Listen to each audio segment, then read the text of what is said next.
Bueno, buenas tardes aquí y en las redes. Nos da mucho gusto hoy recibir a nuestros invitados que va a introducir Rosario.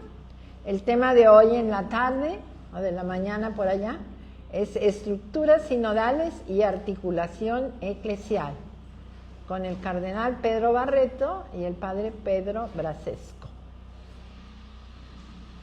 Entonces, los va a presentar Rosario en este momento. Les decimos que el día de hoy va a ser nuestro conversatorio, va a ser corto, porque ambos tienen un compromiso a las 3 de la tarde. Entonces necesitamos terminar un poco antes, bastante antes, pero lo aprovecharemos lo más posible. Muy bien. Bueno, Pedro Barreto nació en Lima. Es sacerdote, ingresó a la Compañía de Jesús en 1961, recibió la ordenación episcopal en enero de 2002. En 2003 fue elegido representante de los obispos de la Selva y durante 2 décadas, entre 2004 y 2024, fue arzobispo de Huancayo, desempeñando también durante este periodo importantes servicios pastorales y de liderazgo al interior de la Iglesia peruana y latinoamericana. El Papa Francisco lo creó cardenal en el consistorio del 28 de junio de 2018. Su papel en la constitución de la REPAM, Red Panamazónica, ha sido crucial, siendo presidente del entonces Departamento de Justicia y Solidaridad del CELA. Asimismo, fue presidente delegado del Sínodo para la Amazonia en 2019. Reconocido por su rol activo en la defensa de los derechos humanos y de la Madre Tierra, actualmente es el presidente de la Conferencia Eclesial de la Amazonia, una novedosa estructura eclesial de inspiración sinodal. Muchas gracias, muy buenas tardes a todos ustedes. Y este tema que me parece importante dentro de un proceso que están siguiendo de la sinodalidad, se habla pues de un kairos en la Iglesia, que es la irrupción del Espíritu Santo para convocar a todos los bautizados y bautizadas como miembros del pueblo de Dios. Este kairos que estamos viviendo y que de alguna manera responde a una pregunta que en el proceso sinodal y especialmente en esta sesión segunda del sínodo sobre la sinodalidad se nos ha planteado, ¿no? ¿Cómo ser una iglesia sinodal en misión? Esta pregunta es la que ha ido animando todo este proceso. Pero gracias a Dios, en la experiencia de la sinodalidad, podríamos decir que esta espiritualidad, este fuego, este entusiasmo de renovar la Iglesia tiene que aterrizarse en estructuras sinodales y en una articulación eclesial. Por tanto, son medios, no fines, ¿no? Y aquí creo que es muy importante que tengamos presente varias cosas. Cuando hablamos de estructura estamos hablando de una organización, y una organización que la Iglesia ya de por vida, podríamos decir así, tiene estructuras, como por ejemplo en el caso de una iglesia diocesana, las diócesis tienen parroquias, ¿no? Y el conjunto de diócesis tienen conferencias episcopales. En el caso nuestro de América Latina y el Caribe tenemos el CELAM. Entonces ya hay 3 niveles de estructuras, sin decir cuál es mejor, pero es verdad, el CELAM es Consejo Episcopal Latinoamericano y Caribeño. El segundo nivel es las conferencias episcopales. Son 22 países que conforman el CELAM. Por tanto, son 22 conferencias episcopales. Y la novedad que ustedes ya conocen, que es la Conferencia Eclesial de la Amazonía. Entonces, Consejo Episcopal, Conferencia Episcopal y Conferencia Eclesial.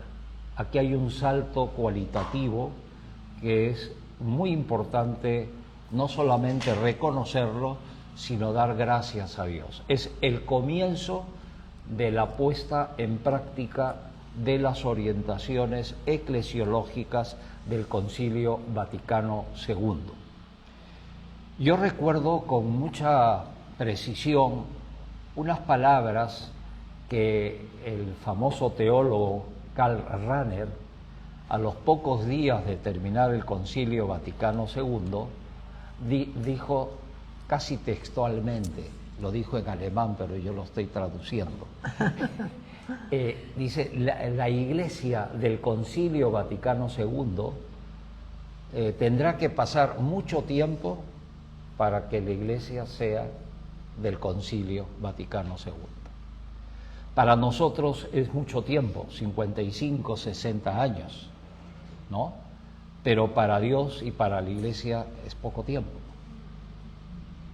Y esto tenemos que reconocer que estamos viviendo una búsqueda de lo que Dios quiere para su Iglesia en este proceso de renovación que iniciara San Juan XXIII y que el Papa Francisco está poniendo en práctica. Creo que este primer aspecto nos hace tomar conciencia algo esencial al Concilio Vaticano II. Antes era la iglesia piramidal, ¿no? Una iglesia que donde estaba el Papa en primer lugar, después los cardenales, después los obispos y así, y abajo pues el pueblo santo y fiel de Dios, que todos somos parte. Pero ahora estamos al revés, y creo que aquí tenemos que decir que el Concilio Vaticano II nos devolvió el Evangelio, porque Jesús no vino a ser servido, sino a servir. Y esta experiencia fundamental de Cristo es como una llamada fuerte al servicio y a un proceso distinto a lo que durante muchos siglos la Iglesia vivía. Es decir, una descentralización, pero al mismo tiempo esta descentralización desde el territorio y los diversos territorios donde está presente la Iglesia irrumpe con una nueva manera de organizarse, una manera de articular entre unos y otros. Por eso podemos decir que la palabra sínodo no es una novedad del Concilio Vaticano II, sino de la Iglesia primitiva. Es decir, nosotros en este momento estamos viendo el borrador del documento final, pero yo pienso y siento que Jesús, cuando muere en la cruz y resucita, va apareciendo para fortalecer la fe de los discípulos, para que ellos sean testimonio vivo de la resurrección de Cristo. Que la vida triunfa sobre la muerte, ¿no? Y en este sentido los apóstoles aprendieron, yo diría, empujándolo el Espíritu Santo, a discernir, porque Jesús no deja una organización, deja apóstoles, deja a personas ya con un corazón encendido. No sentíamos arder el corazón cuando nos explicaba las Escrituras, dice los discípulos de Maús. Es decir, las estructuras responden a este ardor, a este entusiasmo de Cristo en nuestras vidas. Y creo que ahí todos tenemos que renovar nuestro encuentro personal con Jesucristo, porque las estructuras, la articulación no es una cuestión, se puede decir así, meramente teórica, sino que se transmite por experiencias personales que tenemos que reconocer que todos tenemos que convertirnos constantemente. Por otro lado, también es muy importante decir que esta palabra sínodo deriva la palabra sinodalidad, que de hecho es reciente, sinodalidad. Y esto para mucha gente es caminar juntos, pero caminar juntos como paseo, como turismo, ¿como qué? El caminar juntos es este peregrinaje en la historia de la vida y de la humanidad y de la Iglesia. Yo ayer precisamente cuando terminábamos la Eucaristía pidiéndole la luz al Espíritu Santo, fui a donde están los restos mortales de San Juan 23. Primero para agradecerle su testimonio, su sencillez, por haber tenido el coraje de decir, hagamos un concilio Vaticano II, a pesar de que habían algunos cardenales que llamaron a los médicos porque se había vuelto, ya había perdido la sensatez por su avanzada edad. Y yo pensé en Abraham y en muchos ancianos como Simeón, ¿no?, que fueron capaces de entender este nuevo proceso. Esto es muy importante, aunque ya lo han visto en las anteriores sesiones, pero las estructuras, sin esta espiritualidad, sin este entusiasmo, no tienen ningún sentido. Ahora bien, si uno tiene esta experiencia, necesariamente tiene que buscar formas de organizarse. Esta organización, estas estructuras, como la Conferencia Eclesial de la Amazonía. Estamos buscando y siempre ponemos ante las dificultades que se presentan de personas o de incomprensiones, que es normal, es como el río Amazonas, ¿no? El río Amazonas uno quisiera que fuera recto y va así, ¿no? Y esto desespera a muchos, porque si uno va en la canoa o en el bote, dice, por aquí hemos pasado a 50 metros y hemos tardado 3 horas. Y así podríamos decir lo que significa estructuras que hay que ir buscando como respuesta a la llamada de Dios. La articulación necesita 3 palabras que también en el sínodo lo estamos viviendo.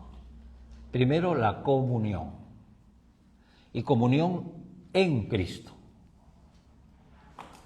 Una comunión que exprese la unidad en la complementariedad.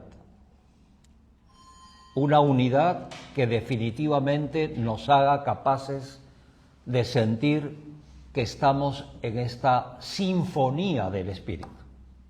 Esta imagen de la sinfonía me entusiasma, porque hay un director que sabe, que tiene un lapicerito como tiene aquí la hermana, ¿no?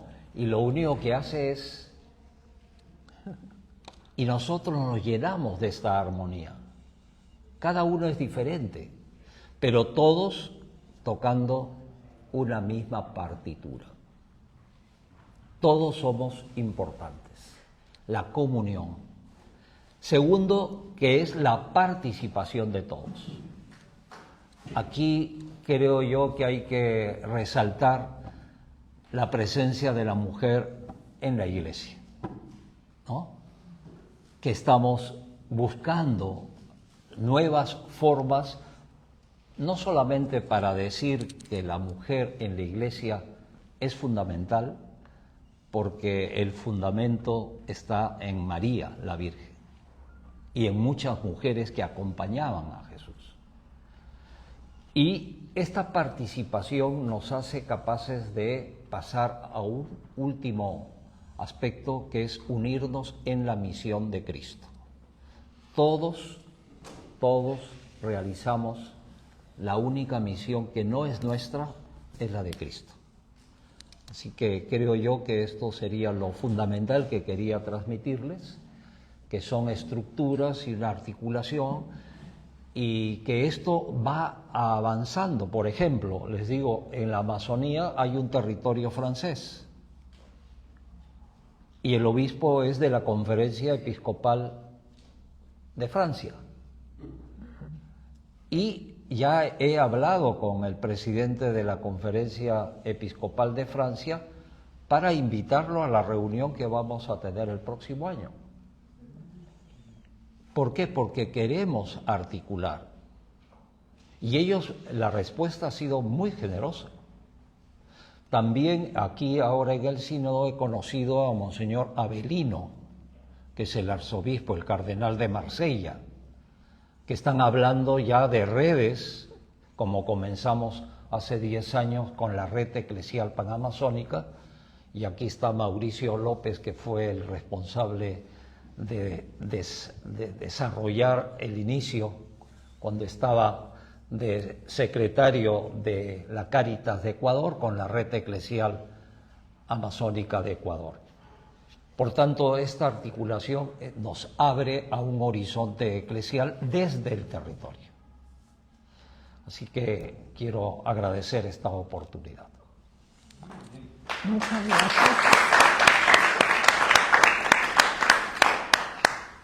Pues agradecemos al cardenal Barreto, y entonces ahora nos van a presentar al otro Pedro, porque no, ahora no es uno solo, son dos. Y le pasamos. Con decoro. Bueno, gracias.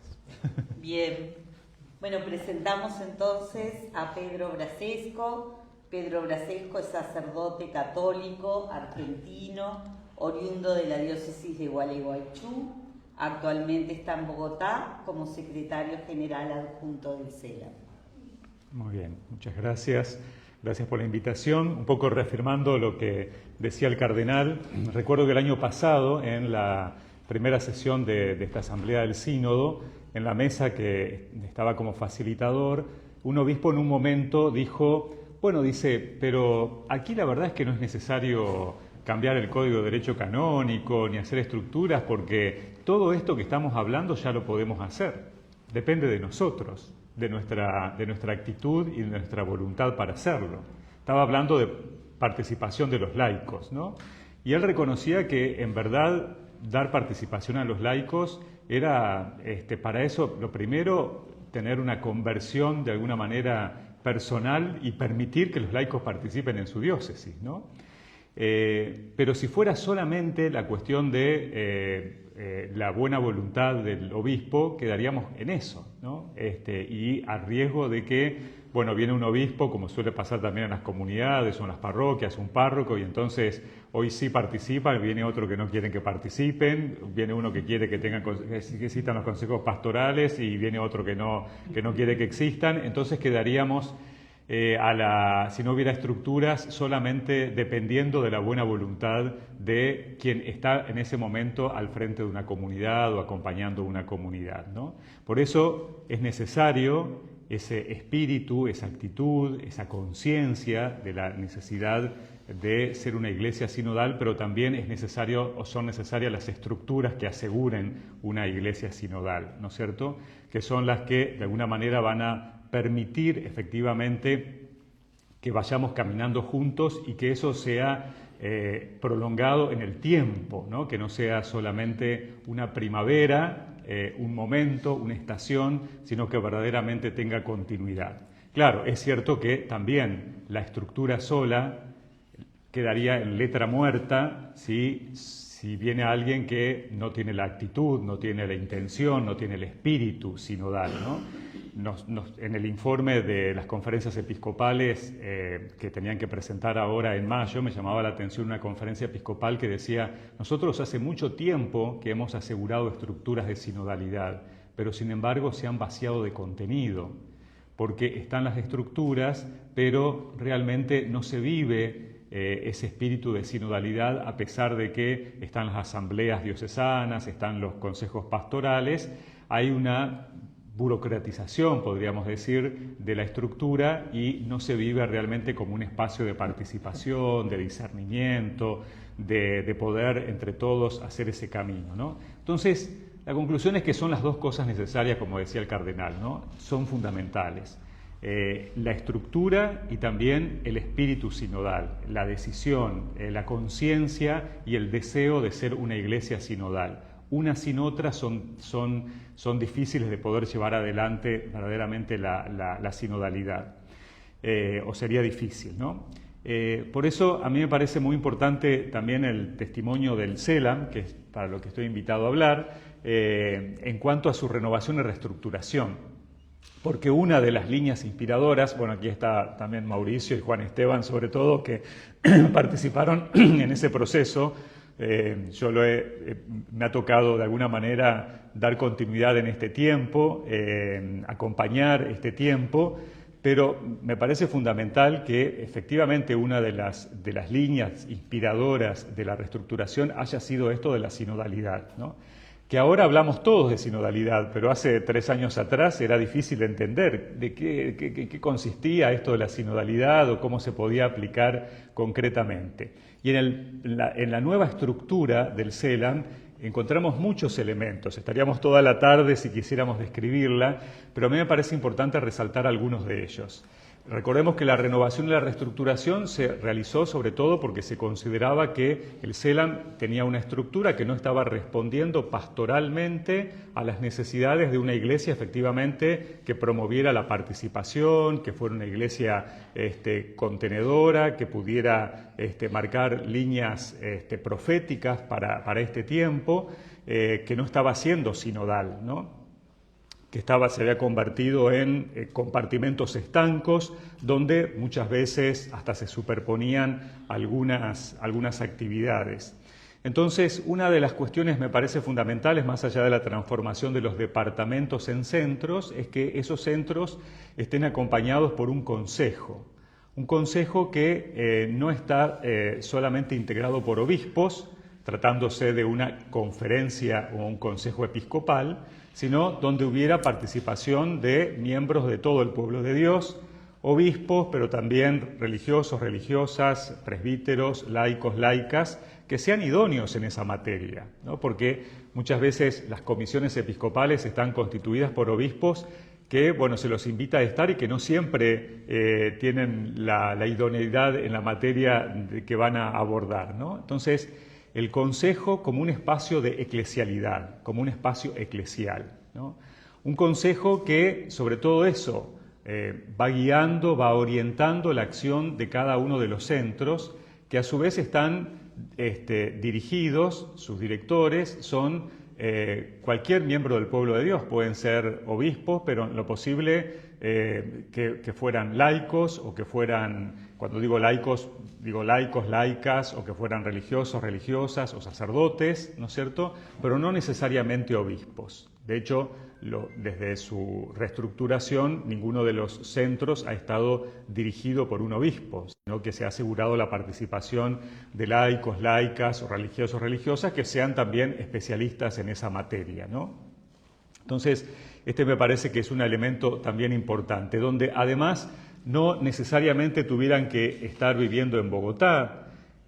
También me parece que es algo muy importante porque promueve mucho la descentralización y hace posible que los carismas y las riquezas de personas que viven en distintas partes del continente puedan ser puestas al servicio de este organismo, ¿no?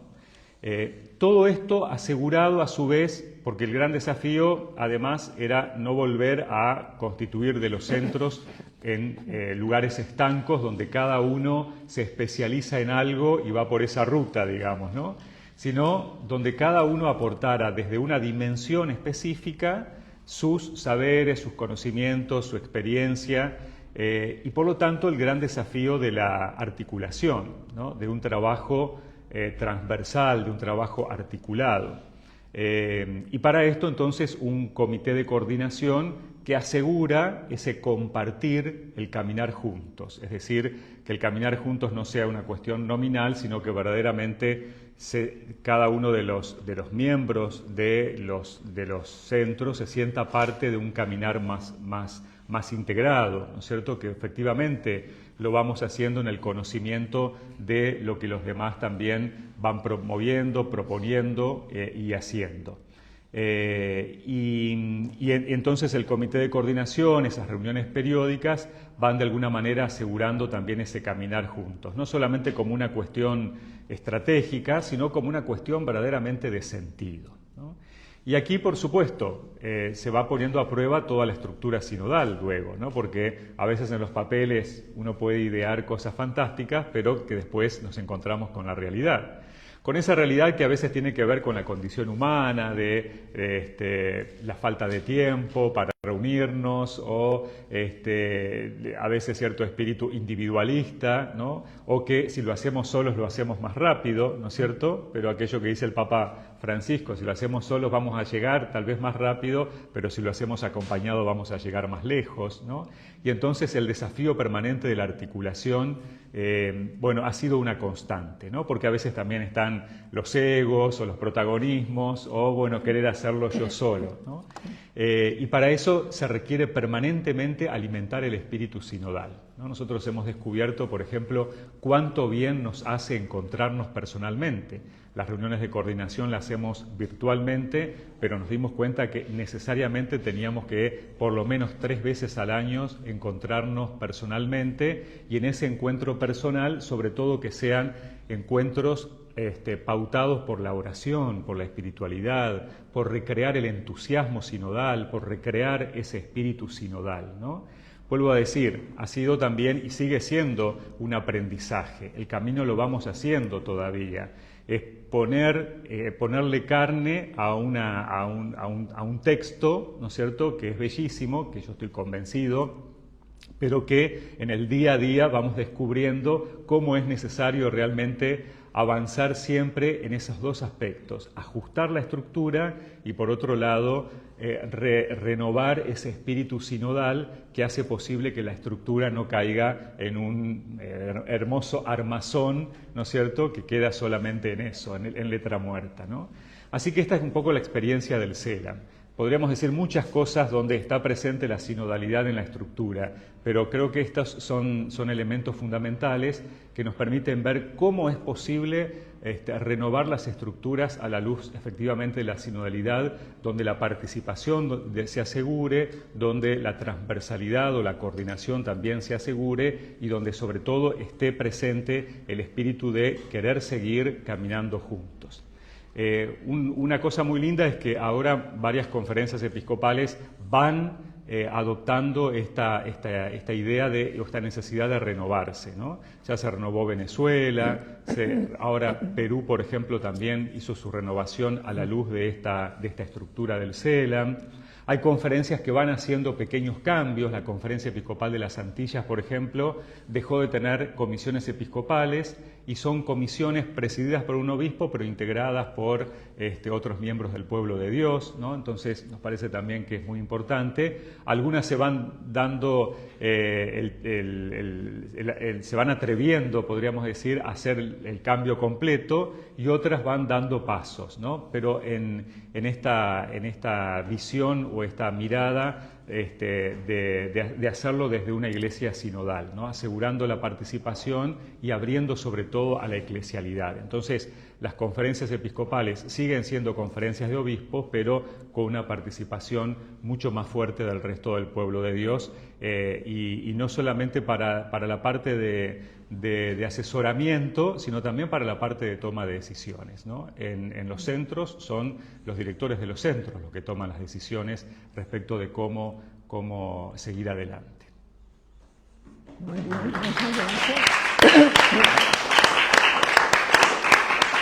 Bueno, es un conversatorio un tantito carrereado, entonces tenemos alrededor de 8 o 9 minutos para preguntas, ya sea de nuestras redes. Seguro que hay algunas. Adelante. Bueno, una de las preguntas que ha llegado dice: ¿cómo hacer posible estructuras que no multipliquen las que ya existen, sino más bien renueven y revitalicen las que ya hay desde una perspectiva cada vez más eclesial y participativa. Bueno, para mí esta pregunta es buena porque la conferencia eclesial de la Amazonía es la primera en la historia de la Iglesia. No hay otro referente. Y por tanto está expresando lo que es la Iglesia. Por ejemplo, en la presidencia tenemos una indígena de Ecuador, Patricia Hualinga. Tenemos otra indígena que es la hermana Laura Vicuña, de Brasil. Tenemos a Mauricio López, que es un laico comprometido desde la Amazonía. Y tenemos a un sacerdote que lo elegimos y a los 20 días el Papa Francisco lo nombra obispo auxiliar de Manaus, en Brasil. Y yo, somos 5 en la presidencia. Y nos cuesta muchísimo porque ahora yo soy el único que estoy liberado de otras responsabilidades, pero los otros 4 tienen responsabilidades directas y yo soy el primero que comprendo. ¿Por qué? Porque tenemos que trabajar sinodalmente y tenemos que aprender esta espiritualidad sinodal, que es una espiritualidad que nos renueva de manera personal. Entonces no nos está siendo fácil, pero respondo a esta pregunta, que estos nuevos caminos para la Iglesia que se abren a partir de esta experiencia.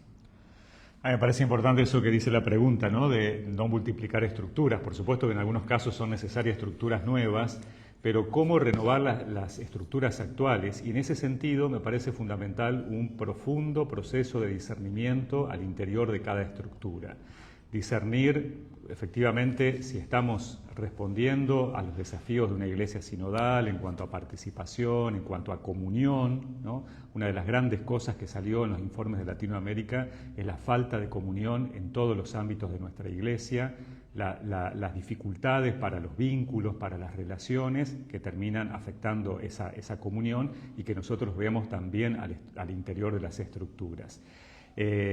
Para eso hace falta mucha humildad también, ¿no es cierto? Reconocer efectivamente que, bueno, cuáles son nuestros errores, nuestros fallos, en qué cosas podemos mejorar, pero también discernimiento para ver si estamos respondiendo a los desafíos de una iglesia misionera, ¿no es cierto? Porque a veces, con tal de conservar la estructura, nos quedamos en eso, en una estructura tal vez que ha respondido muy bien a los desafíos de la iglesia de hace 30, 40, 50 años atrás, pero que ya no estamos respondiendo a los nuevos desafíos de la misión o del anuncio del Evangelio, de un anuncio profético, de un anuncio cercano en los tiempos de hoy. Entonces me parece que hace falta ese discernimiento en profunda espiritualidad, ¿no? Para que sea el Espíritu el que vaya guiando, y la convicción fuerte, la convicción, y esto es un trabajo personal y comunitario, de que el camino sinodal es el camino de la Iglesia para el tercer milenio, como dice el Papa, ¿no? Si no hay esa convicción interior,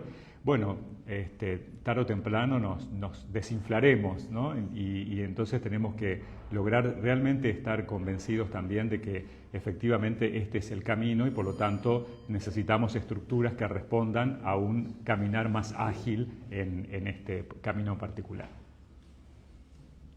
Nos da tiempo de una pregunta más, yo creo. ¿Tienes ahí o si no de Lo que aquí? están llegando aquí son agradecimientos por SIAMA, agradecimientos a los 2 expositores por ser tan claros y exponer esta situación de las estructuras que da mucha esperanza para América Latina. No tengo otra Acá pregunta. tenemos, Aquí tenemos. del auditorio, a ver. Bien. Bueno, muchísimas gracias a los 2 por su exposición. Pero yo me pregunto, en estas estructuras eclesiales, en esta renovación, aquella imagen que el Papa puso de la pirámide invertida en su primer documento, era muy valiosa de cara a que el clero como que de verdad haga este servicio al pueblo de Dios. Me pregunto si en esta formulación de nuevas estructuras verdaderamente esto se va a poner, porque yo lo que siento, pues por el instrumento laboris y por muchas cosas que se leen, es que siempre se está remarcando, pero bueno, que el clero es el que va a tomar la última decisión, que el Papa es el último. Bien, esa es nuestra estructura, pero en este esfuerzo de una iglesia sinodal, ¿a ustedes no les parece que a veces los documentos reflejan mucho como miedo a perder el poder y entonces pues se va a hacer en verdad estas estructuras sinodales mientras no haya esa pirámide invertida que a mí me parece como muy radical, pero que nos cuestiona, interpela profundamente? Sí, volviendo a la pregunta, nos hace tomar conciencia de lo que indiqué al principio de la Iglesia. Al principio de la Iglesia habían apóstoles y mujeres entusiasmadas. No tenían documento. No demos tanta importancia al documento. Creo que aquí es volver a la experiencia de la Iglesia primitiva, porque este entusiasmo personal, comunitario, va a continuar. Si nosotros perdemos ese norte, ese horizonte, no hablemos de Iglesia sinodal en misión.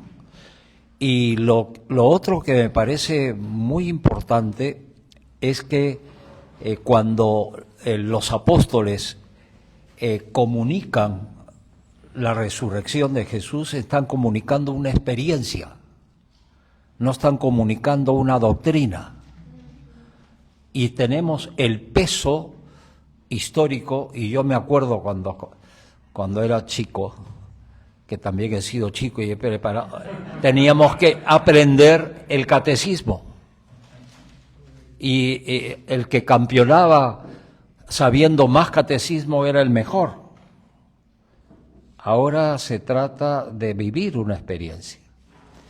Y ahí la Evangelii Gaudium del Papa Francisco de noviembre del 2013, en el número 1, dice textualmente que en el encuentro personal con Jesucristo nace y renace la alegría. Y eso es lo que nos falta. Y Benedicto XVI decía que la Iglesia no va a crecer por proselitismo, va a crecer por contagio. Y este contagio, esta atracción, que es Jesucristo. Sí, nosotros creo que estamos, por nuestra cultura y demás, muy acostumbrados, o a veces pensamos que porque el Papa diga algo se va a cumplir, ¿no? Y entonces esperamos que haya un documento, que haya un motu proprio, un decreto, ¿no es cierto? Y que todos lo van a hacer. Y en realidad después nos damos cuenta en la práctica cuántas cosas lamentablemente ha dicho el Papa y después no se cumplen, ¿no?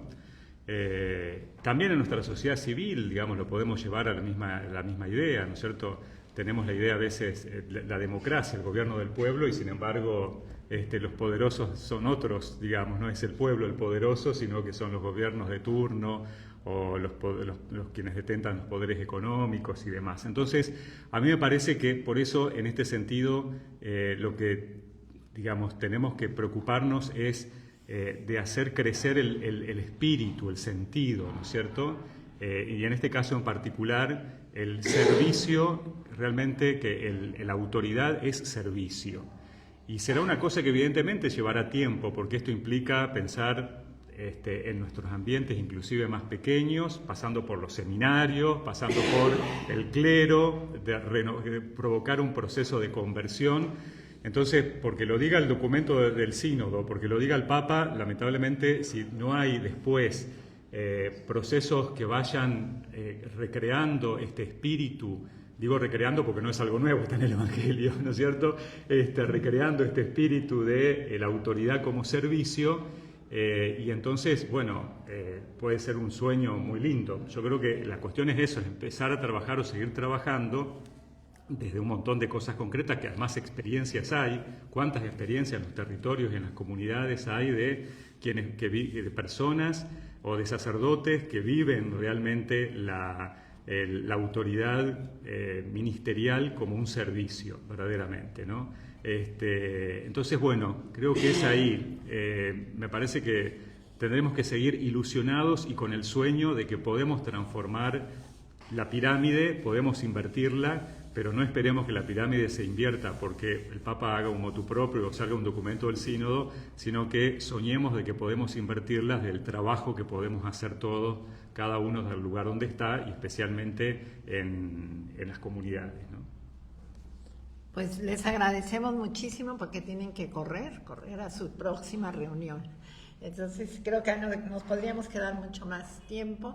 También quiero hacer memoria, ahorita que mencionó Pedro, esto del sacerdote asesinado en México, que a quien conocimos y creemos que fue un verdadero testigo del Evangelio, ¿no? Hay gente así en nuestros territorios, bendito sea Dios, y que no nos quitan la alegría, sino al contrario, la reforzamos. Entonces, muchas gracias. Les recordamos a las redes que mañana tenemos el conversatorio sobre migración y sinodalidad, por favor. Y agradecemos nuevamente su generosidad en hacer el tiempo en medio de la apretada y doble agenda. Gracias. Hasta otro día.